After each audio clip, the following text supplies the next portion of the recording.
হে পরওয়ারদিগার, তোমার আকাশ মেঘাচ্ছন্ন, কিন্তু ইয়াকুবের চোখ থেকে অঝরে ঝরছে। রাহেল 11 বছর ধরে একটি সন্তানের জন্য অপেক্ষায় প্রহর গুনছে। 11 বছর ধরে ফাদ্দানের নারীরা তাকে কত কটু কথা বলেছে, কিন্তু সে ধৈর্য হারায়নি। কতজন তাকে বন্ধা বাজা বলেছে, কেউ কেউ তাকে নিষ্ফলা ফলহীন বলে ডেকেছে।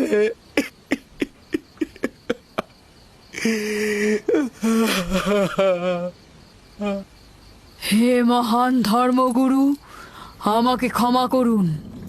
আজ রাতে ইয়াকুব ও তার পরিবারের জন্য খোয়াব দেখেছি। আমাকে একাকী থাকতে দিন।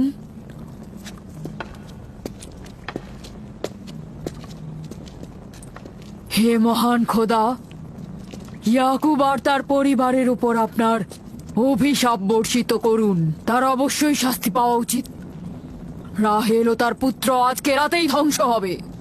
হে মহান ইস্তার, ইয়াকুব ও তার পরিবারের উপর আপনার ক্রোধের আগুন নাজিল করুন, নাজিল করুন। আজকেই ইয়াকুব ও তার পরিবারকে নির্বংশ করে দিন হে মহান ইস্তার। আমার এই সকল চিন্তা শুধু রাহেল আর তার পুত্রের জন্য নয়। আমার চিন্তা হচ্ছে এদের মৃত্যুর কারণে বহু ঈশ্বরবাদীরা খুশি হয়ে যাবে, নির্জীব পাথরে আরাধনা বেড়ে যাবে, এর বিরুদ্ধে আমার এতদিনের আন্দোলন সংগ্রাম ব্যর্থ হয়ে যাবে। কিছু একটা করুন, আমার স্ত্রী সন্তানকে নাজাত দিন। আর এটা দেখে যেন ফাদ্দানের অধিবাসীরা জেগে ওঠে। তাদের নাজাত দিলে ফাদ্দানের অধিবাসীরা জেগে উঠবে, আর বহু ঈশ্বরবাদীদের বিরুদ্ধে এক ঈশ্বরবাদীর বিজয় হবে। হে মহান খোদা, আপনি মালিক, আপনি আমাকে সাহায্য করুন, সাহায্য করুন।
এই গভীর রাতে নূর কোথা থেকে এলো?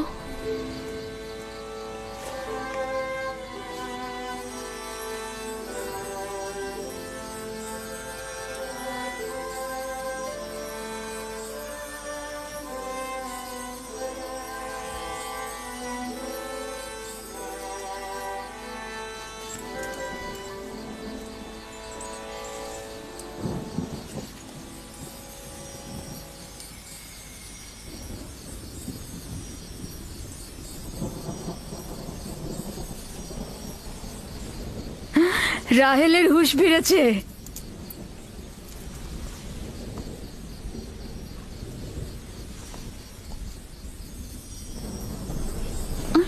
ওর ব্যথা আবার বেড়েছে। রাহেল, রাহেল, রাহেল।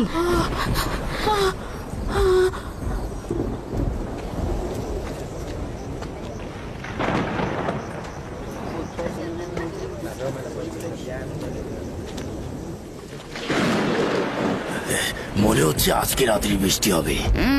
মনে হয় না। ইয়াকুব আর রাহেলই তো ফাদ্দানের দুর্ভিক্ষের কারণ। এটি মহান খোদার ক্রোধের নিশান। বিদ্যুৎ গর্জনের মতো ক্রোধ নিয়ে মহান খোদা পৃথিবীতে অবতরণ করবেন। ইয়াকুব ও তার পরিবারকে শাস্তি প্রদান করবেন। হে মহান ইস্তার, আপনার প্রভুত্বের সীমারেখা দিয়ে প্রতিহত করুন। আপনার ক্রোধের আগুন ইয়াকুবের পরিবারের ওপর নিক্ষেপ করুন।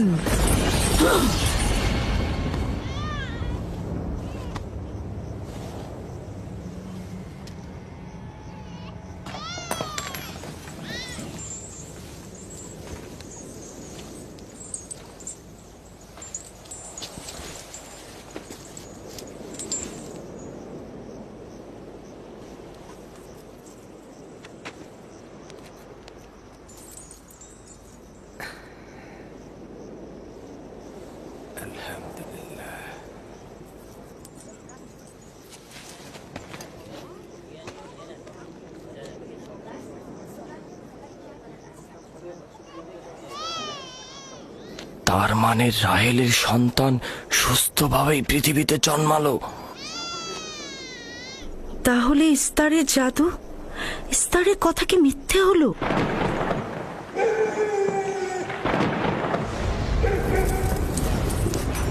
ফাদ্দানের জনগণ আপনার কুদরতে আজিম আর জাদুকর ইস্তারের জাদু দেখুক। হে মহান ইস্তার, আমাদের আনন্দিত করো, যাতে ফাদ্দানের জনগণ ইয়াকুবের খোদার দুর্বলতা দেখতে পায়। হে মহান ইস্তার, আপনার ক্রোধের আগুন জ্বালিয়ে দিন।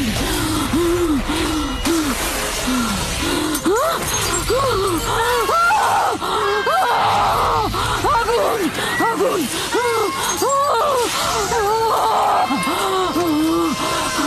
আগুন, বাঁচাও, বাঁচাও, বাঁচাও, বাঁচাও, আগুন, আগুন, বাঁচাও, আগুন, ইস্তার, বাঁচাও, বাঁচাও, বাঁচাও, আগুন, আগুন,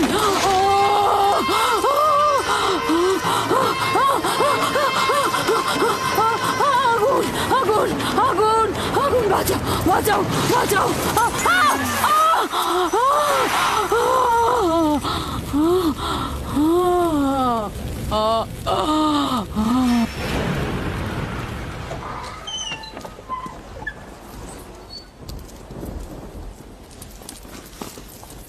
হে খোদার নবী, আপনার ওপর দরুদ বর্ষিত হোক। শুক্রিয়া।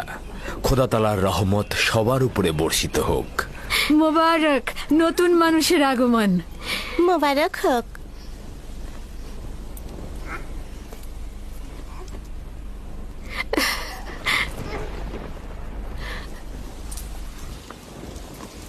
খোদা তাআলার এই অশেষ রহমতের জন্য তার কাছে শুকরিয়া জ্ঞাপন করছি। আর খোদা তাআলার কাছে তোমার আর আমাদের সন্তানের জন্য কল্যাণ কামনা করছি। 11 বছর ধরে তোমার অপেক্ষায় ছিলাম, এত দেরি করলে কেন? জানতে চাইলেন না আপনার সন্তান মেয়ে না ছেলে? ইউসুফ কি মেয়ের নাম নাকি ছেলের নাম? আপনি কি করে জানলেন? কে আপনাকে বলেছে? তিনি, যিনি কিছুক্ষণ আগে আমাকে এই আগমনের সুসংবাদটা দিয়েছেন।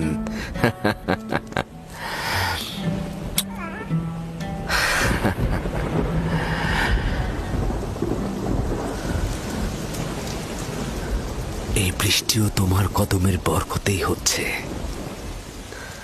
খোশামদিদ।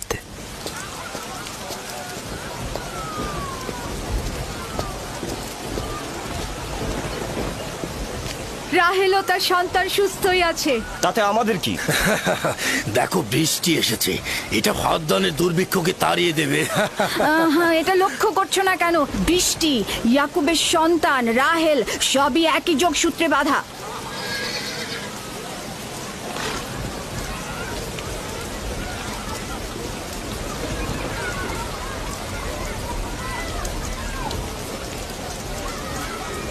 তার মানে রাহেল ও তার সন্তান রহমত স্বরূপ এসেছে। হ্যাঁ, বুঝতে পারছো না? এর জন্যই তো রহমতের বৃষ্টি হচ্ছে।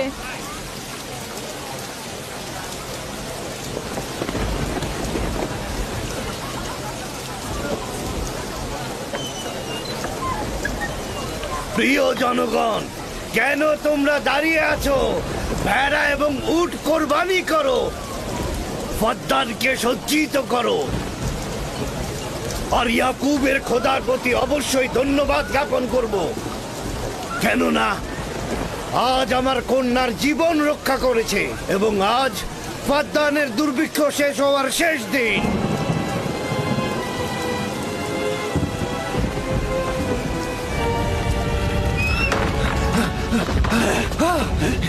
কি হলো?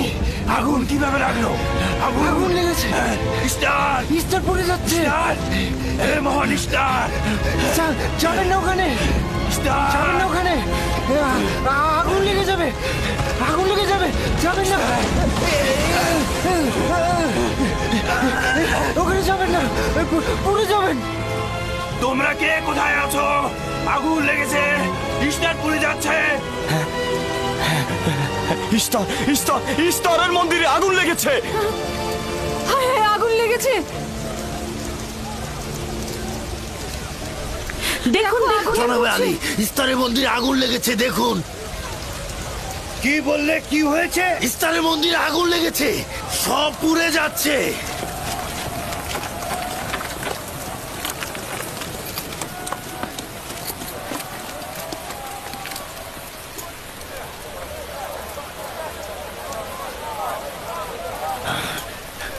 এটা কিভাবে ঘটলো? এই, আমার সঙ্গে এসো।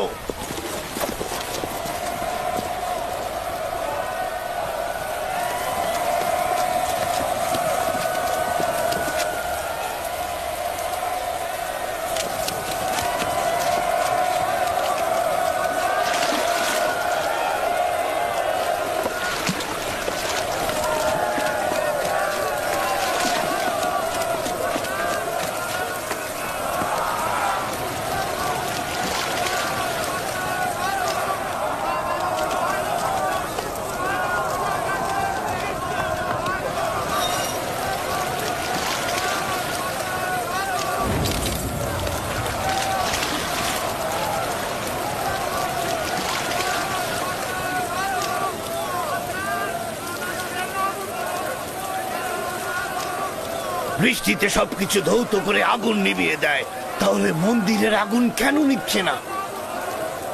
এটা তো অদ্ভুত ঘটনা। বাঁচাও, বাঁচাও, বাঁচাও, আগুন, পুড়ে গেলাম, পুড়ে গেলাম, বাঁচাও, বাঁচাও আমায়, বাঁচাও, বাঁচাও, আগুন, আমাকে বাঁচাও, আমাকে বাঁচাও।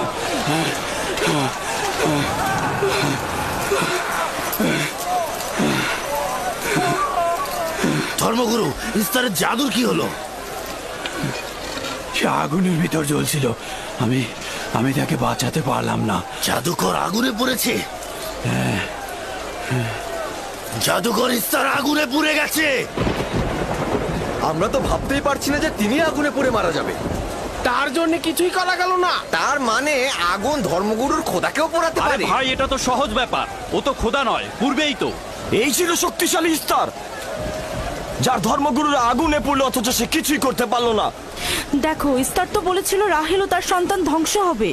এখন কি দেখা গেল? তারা তো নিজেরাই ধ্বংস হলো। জনাব লাবান, কোথায় যাচ্ছেন? ইয়াকুবের খোদার প্রতি ঈমান আনতে যাচ্ছি।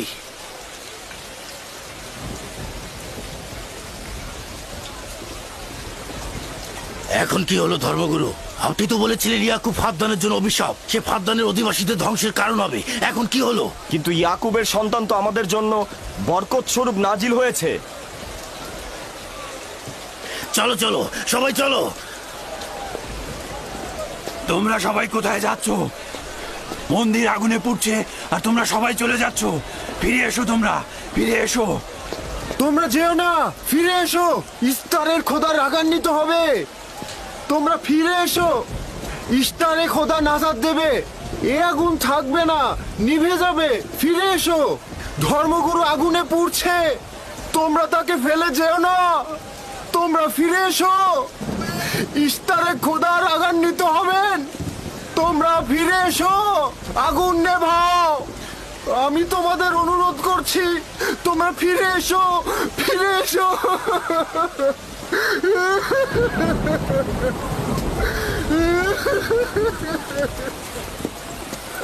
তোমরা ফিরে এসো।